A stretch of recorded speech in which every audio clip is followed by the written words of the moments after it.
Well, very interesting time we're living in right now. Only if he's good enough. Yeah, if he's good enough. There should be more focus on uniting our country.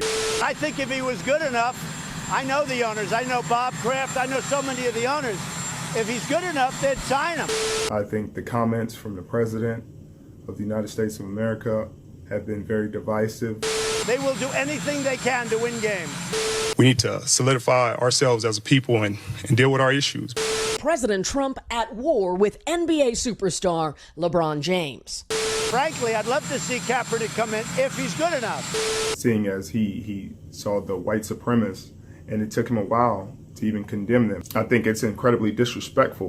Donald Trump's track record would merit professional athletes who are not white to refrain from visiting the president's place of work. He has called black NFL players kneeling for the demand of Americans' attention to the oppression minorities face daily, sons of bitches, and demanded they be put out of work. He called NBA great LeBron James low IQ.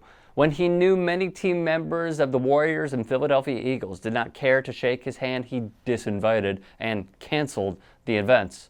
This is in all a man who wanted the exonerated five to be put to death for a crime they did not commit. Trump even doubled down during his presidency. He declared war on black America a long time ago.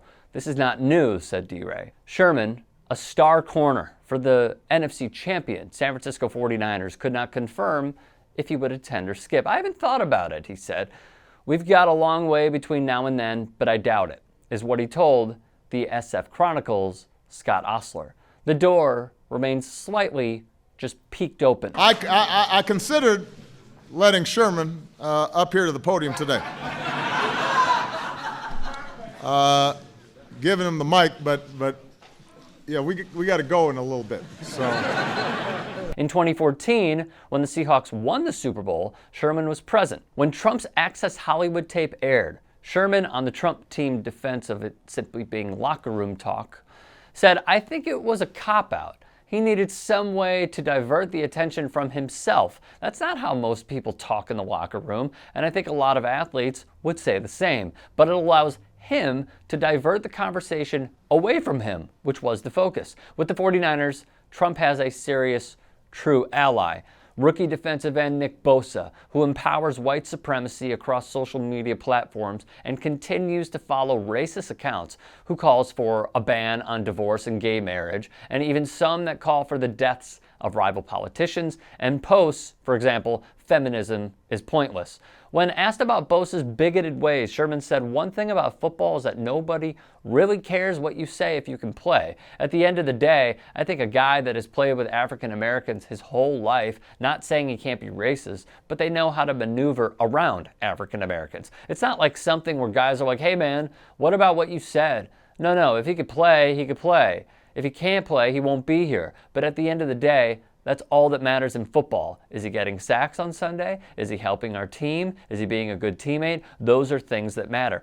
Albeit in years past, championship-winning teams visiting 1600 Pennsylvania Avenue was glanced over.